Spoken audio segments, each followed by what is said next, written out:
আসসালামু আলাইকুম প্রিয় শিক্ষার্থীবৃন্দ, সবাইকে শুভ সকাল। প্রতি শনিবারের ন্যায় আজকে তোমাদের সামনে আবারও হাজির হয়েছি অনলাইন ক্লাস নিয়ে। সবাইকে আজকের এই ফেসবুক লাইভ ক্লাসে স্বাগত জানাচ্ছি।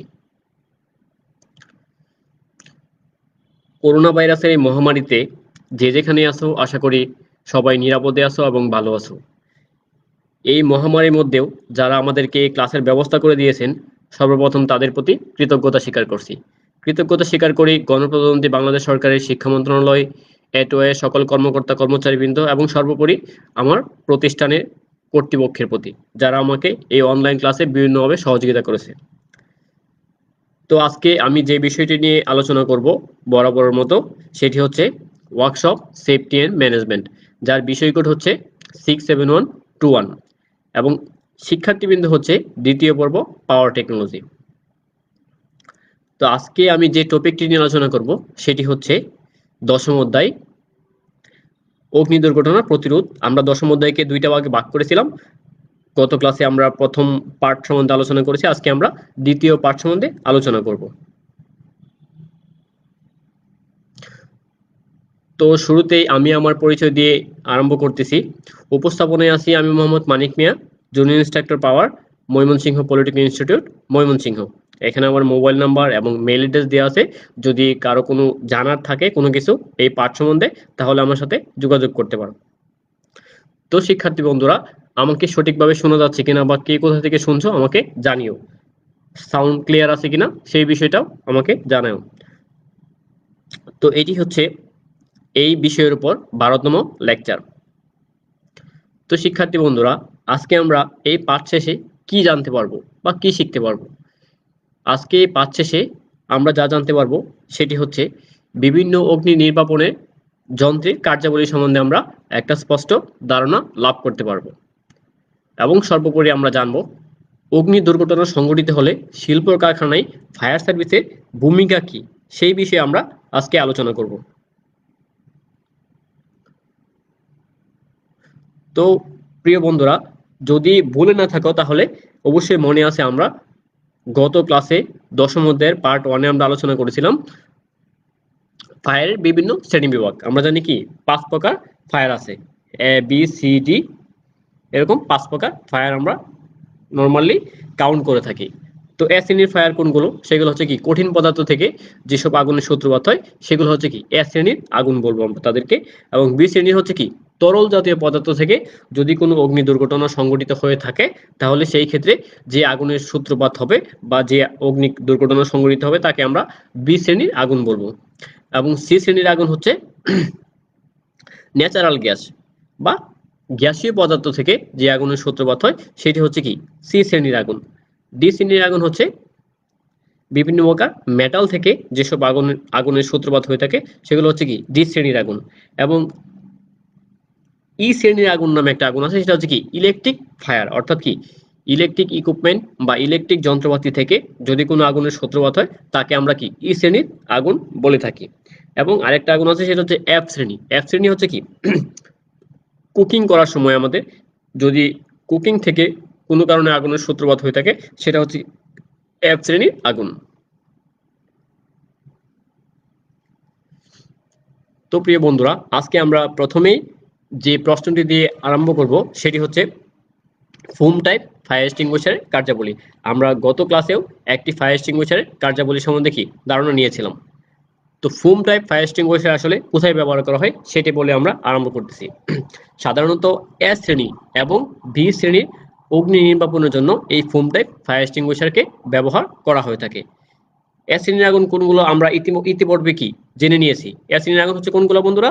সেগুলো হচ্ছে কি যে কঠিন পদার্থ থেকে যেসব আগুনের সূত্রপাত হয় সেগুলো হচ্ছে কি এ শ্রেণীর আগুন। এবং হচ্ছে বি শ্রেণীর আগুন হচ্ছে তরল পদার্থ থেকে যেসব আগুনের সূত্রপাত হয়ে থাকে সেগুলো হচ্ছে কি বি শ্রেণীর আগুন। অর্থাৎ এই দুই প্রকার আগুনকে আমি নেভানোর ক্ষেত্রে এই ফুম টাইপ ফায়ার এক্সটিংগুইশার ব্যবহার করব। এটি অত্যন্ত দামি একটি ফায়ার এক্সটিংগুইশার। তো এই অগ্নি নির্বাপকের বডি স্টিল দ্বারা নির্মিত হয়ে থাকে এবং সেটা কি দেখতে গোলাকার সিলিন্ডার আকৃতির হয়। এই অগ্নি নির্বাপক যন্ত্রে দুটি কন্টেইনার থাকে, একটি হচ্ছে ইনার কন্টেইনার, একটি হচ্ছে কি আউটার কন্টেইনার। বাইরের কন্টেইনার 8% সোডিয়াম বাইকার্বনেটের সাথে 3% স্টেবিলাইজার মিশ্রিত করে কি ব্যবহার করা হয়ে থাকে। কেমিক্যাল ফোমের বুদবুদে স্থায়িত্বশীলতার জন্য এই স্টেবিলাইজার ব্যবহার করা হয়ে থাকে।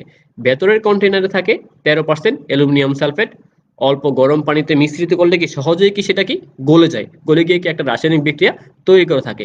তারপর আবার কি ভেতরের কন্টেইনার কি বিক্রিয়া শেষে যখন কি ভেতরের কন্টেইনার খালি হয়ে যায় তখন কি সেটাকে আবার কি ফিলিং করতে হয় বা ভরে নিতে হয়। তো এই ফোম টাইপ ফায়ার এক্সটিংগুইশার কার্যকরী যদি আমরা চিন্তা করি তাহলে দেখি, আমরা একটা চিত্র দেখি। তো এই চিত্রতে একটা ফোম টাইপ ফায়ার এক্সটিংগুইশারকে দেখানো হয়েছে।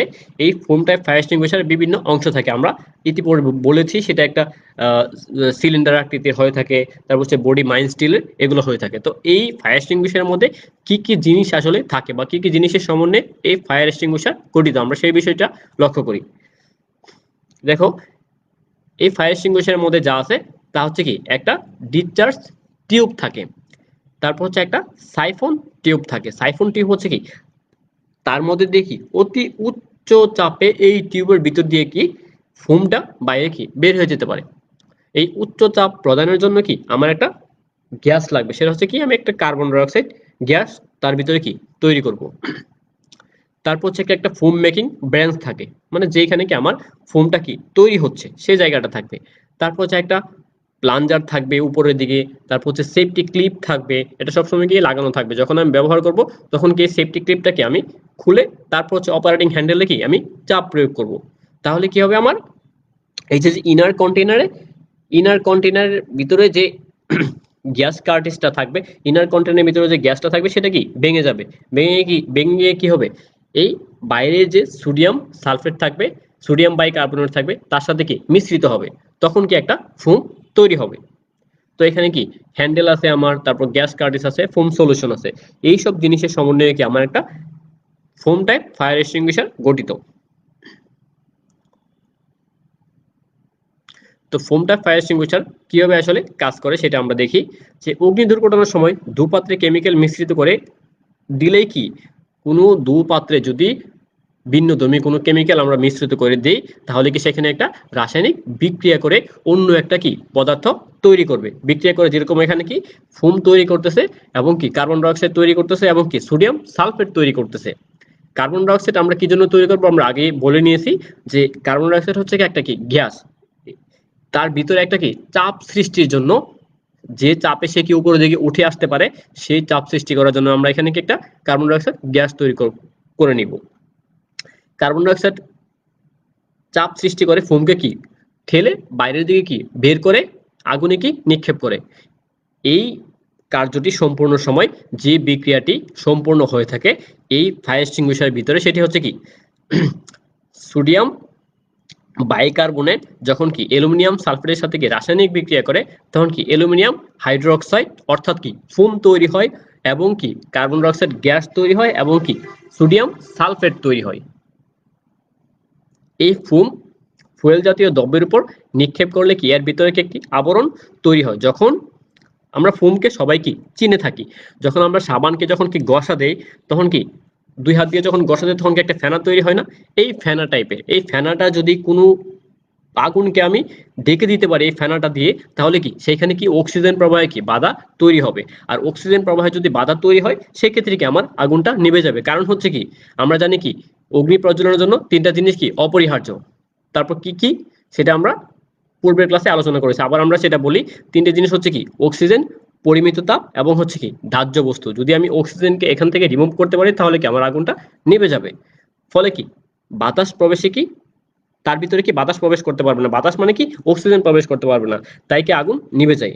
ফোমের প্রধান কাজ হচ্ছে প্রজ্বলিত তরল পদার্থে বিকিরণকৃত তাপকে ধ্বংস করা এবং কি দ্বিতীয় কাজ হচ্ছে বাতাস প্রবেশ বন্ধ করা এবং সর্বশেষ যে কাজটি বাড়তি কাজটি সে করে থাকে সেটি হচ্ছে সামান্য পরিমাণ কি ঠান্ডা করে, কার্যবস্তুকে সামান্য পরিমাণ সে কি ঠান্ডা করে। আমরা যদি একটা ফোম টাইপ ফায়ার এক্সটিংগুইশারের ভিডিও দেখি তাহলে আমরা দেখতে পাবো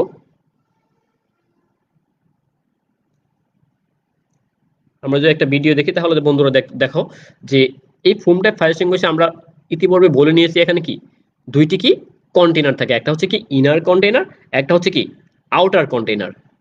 এই ইনার কন্টেইনারে কি থাকে আমরা সেটা দেখে নিই।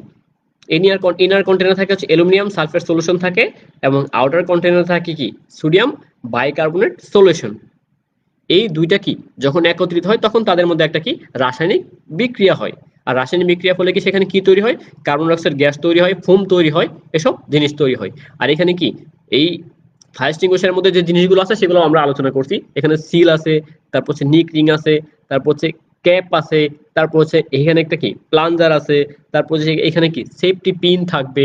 এরকম বিভিন্ন জিনিসের সমন্বয়ে কি এই ফায়ার এক্সটিংগুইশারটা গঠিত। যখন কি এই অপারেটিং হ্যান্ডেলে কি যখন চাপ দেওয়া হবে তখন কি এই যে ইনার কন্টেইনারের কি যে গ্লাসটা থাকবে সেই গ্লাসটা কি ভেঙে যাবে। ভেঙে গেলে কি হবে, তার ভিতরে যে কি সোডিয়াম সালফেট ছিল সেটা কি এই বাইরের যে সোডিয়াম কার্বনের সাথে কি রাসায়নিক বিক্রিয়া তৈরি করবে। বিক্রিয়া তৈরি করলে তখন কি হবে, এই ফোম তৈরি হবে এবং কার্বন ডাই অক্সাইড গ্যাস তৈরি হবে।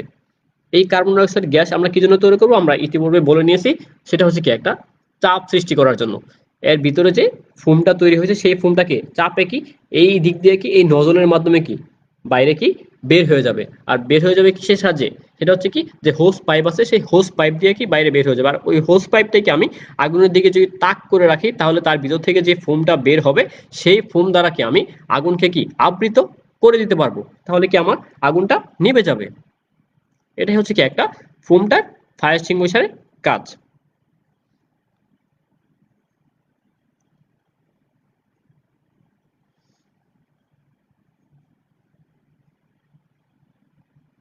তারপর আমরা যে জিনিসটা নিয়ে আলোচনা করব সেটি হচ্ছে ড্রাই কেমিক্যাল পাউডার অগ্নি নির্বাপকের কার্যাবলী।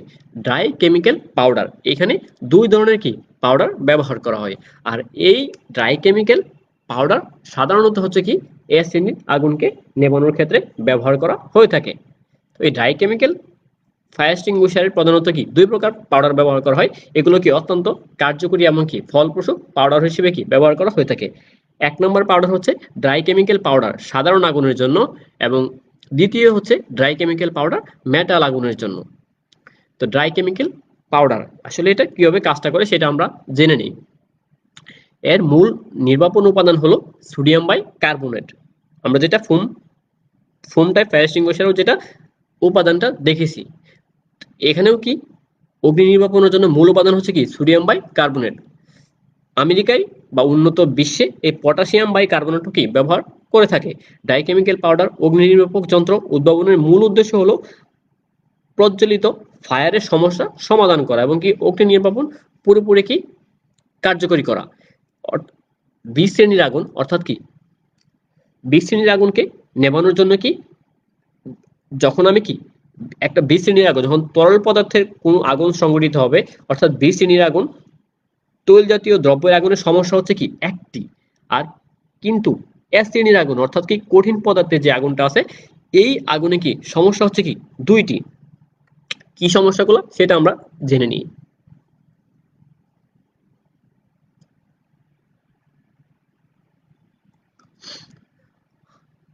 সাধারণত তেল জাতীয় আগুনে শিখা দূরীভূত হলে তরল পদার্থ থেকে যে আগুনের সংঘটিত হয় বা যে সূত্রপাত হয় সেখানে যদি আমি শিখাকে আগুনের যে শিখা আছে সেই শিখাকে যদি আমি কোনোভাবে কি বন্ধ করে দিতে পারি তাহলে কি আগুনের কি পরিসমাপ্তি ঘটবে। কিন্তু কঠিন জাতীয় দ্রব্যের আগুনের শিখা দূরীভূত হলেও কঠিন দ্রব্যের জ্বলন্ত অঙ্গার অবশিষ্ট থেকে যায়। পরে কি আবার ওই অঙ্গার থেকে আগুন লাগার কি একটা সম্ভাবনা থেকে যায়। তাই কি ড্রাই কেমিক্যাল পাউডারের অগ্নি নির্বাপন যন্ত্র তেল জাতীয় বা তরল জাতীয় দ্রব্যের আগুন নেভানোর ক্ষেত্রে ব্যবহার করা হয়ে থাকে। আমরা যদি দেখি এই dry chemical powder fire extinguisher কেমন থাকে বা তার ভিতরে কি কি জিনিস থাকে, তো এখানে কি বরাবরের মধ্যে কি একটা ডিসচার্জ টিউব থাকে যার ভিতর দিয়ে কি ড্রাই কেমিক্যাল পাউডারটা কি বাইরে বের হয়ে যায় এবং কার্যবস্তুতে কি নিক্ষেপ করা হয় এই ডিসচার্জ পাইপের মধ্য দিয়ে। এখানে কি একটা অপারেটিং হ্যান্ডেল থাকে, এই অপারেটিং হ্যান্ডেলকে কি চাপ প্রদান করলে কি তখন কি যে কাছের যে টিউবটা আছে কার্বন ডাই অক্সাইড গ্যাস যুক্ত সেই গ্যাসটা কি সেই গ্যাস যুক্ত কাচের টিউবটা কি ভেঙে যাবে। ঠিক আছে, তারপর হচ্ছে যখন কি ভেঙে যাবে তখন এই নিচে যে পাউডার আছে, এই পাউডারের সাথে যখন একটা বিক্রিয়া তৈরি হবে তখন কি এই কার্বন ডাই অক্সাইড গ্যাসের চাপে কি এই পাউডারটা কি এই সাইফন টিউব দ্বারা কি বাইরে এই ডিসচার্জ টিউব দ্বারা কি বের হয়ে যাবে। বের হয়ে কি কার্যবস্তু অর্থাৎ কি যেই জায়গার মধ্যে আগুন লেগে থাকে সেই জায়গার মধ্যে কি আমি সেই পাউডারকে কি নিক্ষেপ করব। এভাবে কি আমি একটা ড্রাই কেমিক্যাল পাউডারের ফায়ার এক্সটিংগুইশারের সাহায্যে আমি আগুনকে নেভাতে পারি।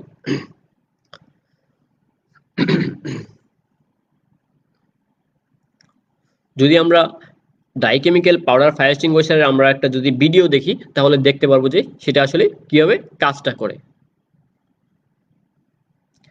নরমালি হচ্ছে কি এরকম ভাবে তাক করে কি আমি আগুনের মধ্যে ডাই কেমিক্যাল পাউডারটা কি নিক্ষেপ করব, তাহলে কি কার্যবস্তুতে বা আগুনের মধ্যে কি আমার অক্সিজেন প্রবাহ কি বাধা সৃষ্টি হবে, তাহলে কি আমার আগুনটা নিভে যাবে। এরকম দেখতে একটা ডাই কেমিক্যাল পাউডারের যে ফায়ার এক্সটিংগুইশার বা বহনযোগ্য যে ফায়ার এক্সটিংগুইশার সেগুলো কি দেখতে এরকম হয়।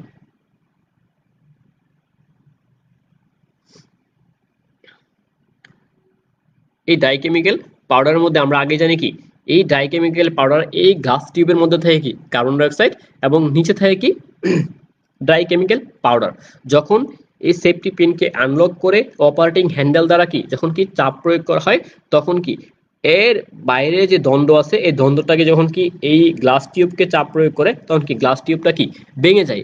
আর গ্লাস টিউবটা যখন কি ভেঙে যায় তখন কি গ্লাস টিউবের মধ্যে যে কার্বন ডাই অক্সাইড গ্যাস থাকে সেই গ্যাস কি বের হয়ে যায়। বের হয়ে তখন সে কি ডাই কেমিক্যাল পাউডারের সাথে কি বিক্রিয়া করে, তখন ডাই কেমিক্যাল পাউডারকে সে একটা কি চাপ প্রয়োগ করে, সেই চাপে কি ডাই কেমিক্যাল পাউডারকে সাইফন টিউব হয়ে ডিসচার্জ পাইপ দিয়ে কি সেটা কি বাইরে বের হয়ে আসে। আমরা যদি দেখি তাহলে কি এখানে কি সেফটি পিন খোলা হচ্ছে। যখন আমার প্রয়োজন পড়বে না বা আমি ফায়ার এক্সটিংগুইশার ব্যবহার করবো না তখন কি আমি সেফটি পিনটা কি লাগিয়ে রাখবো, আর যখন আমি কি ফায়ার এক্সটিংগুইশার ব্যবহার করবো তখন কি সেফটি পিনটা খুলে তারপর হচ্ছে অপারেটিং হ্যান্ডেলে কি আমি চাপ দিব, এখানে যেভাবে কি দেয়া হচ্ছে। তারপর যে জিনিসটা হবে অপারেটিং হ্যান্ডেল যখন চাপ দিবে তখন কি এই স্প্রিংটা সংকুচিত হয়ে তখন কি এই গ্লাস টিউবটাকে ভেঙে যাবে, আর গ্লাস টিউবটা যখন ভেঙে যায় তখন তার মধ্যে যে কার্বন ডাই অক্সাইড গ্যাস আছে সেই গ্যাসকে নিচের দিকে কি তাকে প্রেসারাইজ করবে, তখন কি সে সাইফন টিউব দিয়ে কি এই বাইরে বের হয়ে যাবে। এভাবে কি একটা dry chemical powder fire extinguisher কি কাজ করে থাকে।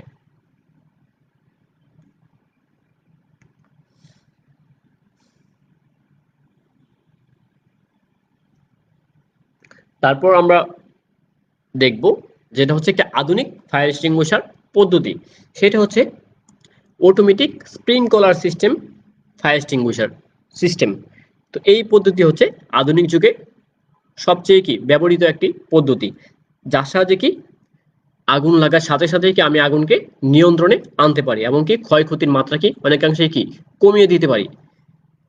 1882 সালে আমেরিকার ফ্রেডারিক গ্রিনেল অগ্নি নির্বাপনে কি আধুনিক স্প্রিংকলার যন্ত্রে গোড়াপত্তন শুরু করেন। এটার ব্যবহার ও কার্যপদ্ধতি সম্বন্ধে আমরা ধারণা নিব।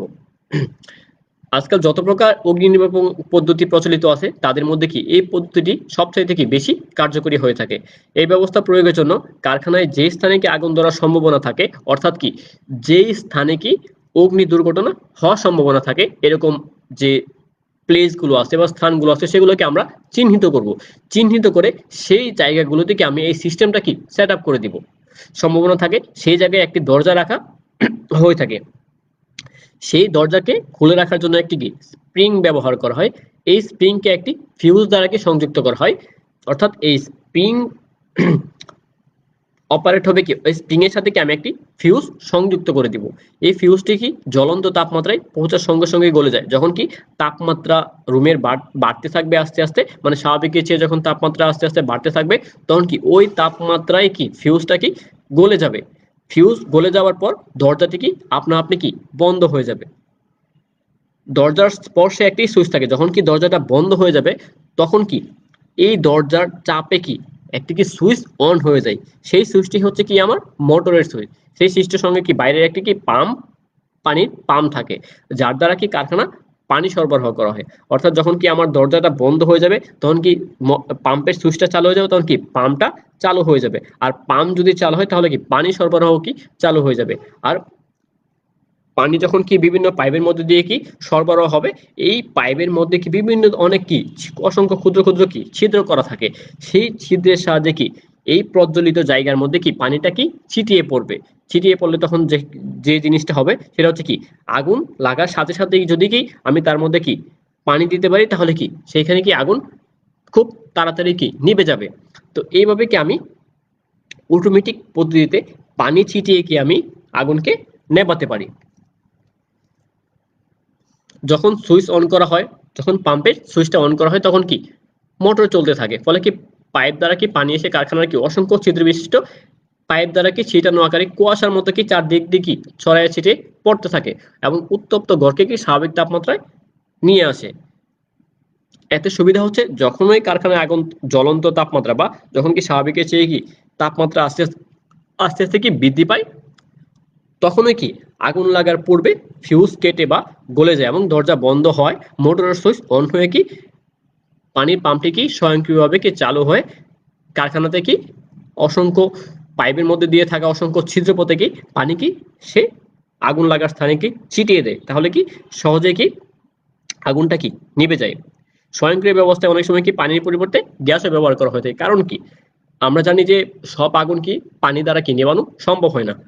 যেরকম ইলেকট্রিক আগুন, সেখানে কি পানি দ্বারা কি নেভানো সম্ভব হয় না, তো সেই ক্ষেত্রে কি আমার গ্যাস ব্যবহার করতে হবে।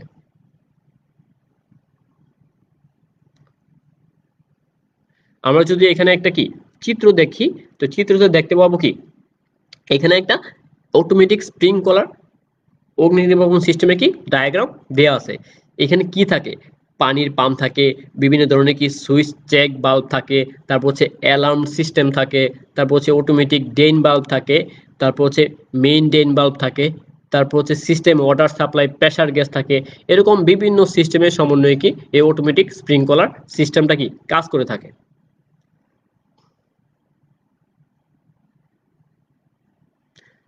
আমরা যদি অটোমেটিক স্প্রিংকলার সিস্টেমের কি একটা ভিডিও দেখি, তাহলে কি দেখতে পাবো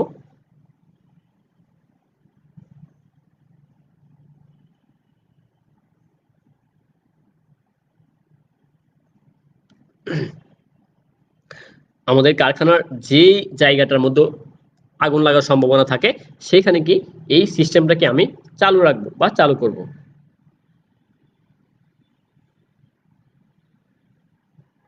আচ্ছা, এরকম কি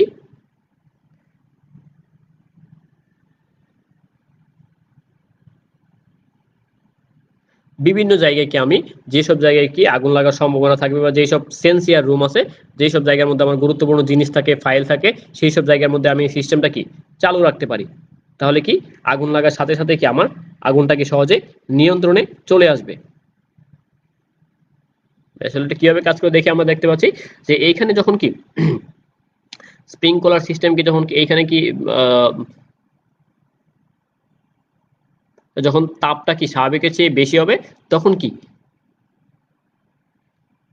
হবে, তখন ফিউজ তারটি কি গলে যাবে, তখন ফিউজ তারটি যখন গলে গেলে তখন কি দরজাটা বন্ধ হওয়ার চেষ্টা করবে, দরজা বন্ধ হলে তখন কি দরজার সাথে সাথে কি একটা কি পাম্পের সুইচ থাকে, পাম্পটাও কি সেই ক্ষেত্রে চালু হয়ে যাবে, তাহলে কি পাম্প চালু হলে পানি সরবরাহ কি হতে থাকবে এবং কি পানিটা কি এই কুয়াশার মতো কি ছড়ায় ছিটে যে জায়গার মধ্যে আগুন লাগছে সেই জায়গায় কি দেওয়া হবে, তাহলে কি সহজে কি আগুনটা কি নিয়ন্ত্রণে চলে আসবে। এরকম ভাবে একটা অটোমেটিক স্প্রিংকলার সিস্টেম কি কাজ করে থাকে।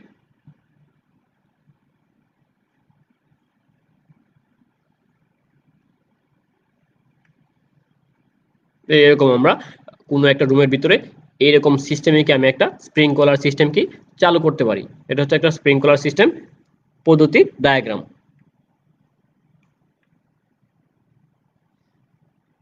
তারপর আমরা যে জিনিসটা জানবো, এই অগ্নি নির্বাপন যন্ত্র যখন আমি ব্যবহার করব সেই ক্ষেত্রে কি ব্যবহার করার সাথে সাথে কি তার কিছু জিনিস কি ক্ষয় হয়ে যেতে পারে, তার কিছু জিনিস কি শেষ হয়ে যেতে পারে, তার কিছু জিনিস কি নষ্ট হয়ে যেতে পারে। এই নষ্ট হওয়া জিনিসকে আমি পুনরায় মেরামত করার জন্য তাকে প্রতিনিয়তকে তাকে কিছু রক্ষণাবেক্ষণ করতে হবে। অগ্নি নির্বাপন যন্ত্রের ফলপ্রসূ ব্যবহার নিশ্চিতকরণ ও সর্বোচ্চ কার্য উপযোগী রাখার জন্য নিয়মিত এবং সঠিক পদ্ধতিতে উপযুক্ত স্থানে সংরক্ষণ এবং রক্ষণাবেক্ষণ করা একান্ত প্রয়োজন। এই রক্ষণাবেক্ষণ কার্য সঠিকভাবে না হলে কি আমার যে উদ্দেশ্য সেই উদ্দেশ্যকে কোনো সময় কি সফল হবে না, অর্থাৎ কি অগ্নি নির্বাপন আমি কি করতে পারবো না। উপযুক্ত রক্ষণাবেক্ষণের মধ্যে আমার যে কাজগুলো করতে হবে সেটা হচ্ছে কি, উপযুক্ত রক্ষণাবেক্ষণের সাথে প্রতিটি যন্ত্রপাতিকে ভিন্ন ভিন্ন স্থানে উপযুক্ত স্ট্যান্ডের উপর বসাতে হবে। সবগুলো যন্ত্রকে একত্রে রাখা উচিত নয়, তাহলে কি আমার রক্ষণাবেক্ষণ করতে বা খুঁজে পেতে সমস্যা হতে পারে। রক্ষণাবেক্ষণের সময় আমার যে জিনিসগুলো চেক করতে হবে সেটা হচ্ছে কি, আমার ফায়ার এক্সটিংগুইশারটা কোথায় আছে সেই জিনিসটাকে আমার দৃশ্যমান থাকতে হবে। তারপর হচ্ছে ফায়ার এক্সটিংগুইশারের সিল ঠিক আছে কিনা সেই জিনিসটা আমার চেক করতে হবে। তারপর প্রেসার ঠিক আছে কিনা সেই জিনিসটা চেক করতে হবে। তারপর হচ্ছে লকটা কি ড্যামেজ হয়ে গেছে কিনা সেই জিনিসটা আমার দেখতে হবে। তারপর হচ্ছে কি প্রতিনিয়ত নিয়মিত তাকে কি মেনটেনেন্স করা হচ্ছে কিনা সেই জিনিসটা আমার খেয়াল রাখতে হবে। তারপর হচ্ছে নজল পরিষ্কার করতে হবে সময় মতো। সোডা অ্যাসিড অগ্নি নির্বাপন যন্ত্র ভর্তির তারিখ থেকে কি 1 বছর পর কি পুনরায় কি সেটাকে আবার ফিল আপ করতে হবে। যদিও আমি ব্যবহার না করি তাহলে কি 1 বছর পরে কি সেটা কি অটোমেটিক ভাবে কি ফেলে দিতে হবে, অর্থাৎ কি পুনরায় কি আবার কি সোডা অ্যাসিড ফায়ার এক্সটিংগুইশার থেকে আবার ফিল আপ করতে হবে। তারপর হচ্ছে প্রতি 3 মাস পর পর পানির পরিমাণ পরীক্ষা করতে হবে। স্টোরস প্রেসার টাইপ অগ্নি নির্বাপন যন্ত্র না খুলে পরিষ্কার করা যায় না। প্রেসার মিটারের চাপ ঠিক আছে কিনা সেইগুলো দেখতে হবে। তারপর হচ্ছে মাথার ক্যাপ ভালোভাবে বসাতে হবে। প্লাঞ্জার এবং কি নজল ঠিকভাবে কি কাজ করে কিনা, তাদের চাপ ঠিক আছে কিনা সেগুলোকে আমার দেখতে হবে। তারপর হোস পাইপ ভালো অবস্থায় আছে কিনা সেগুলোকে আমার নিয়মিতভাবে চেক করতে হবে। তারপর হচ্ছে foam type fire extinguisher outer tube এবং ইনার টিউব হতে সামান্য পরিমাণ কি ফুম বের হয় কিনা, অর্থাৎ কি লিকেজ আছে কিনা সেই জিনিসটাকে আমাকে খেয়াল করতে হবে।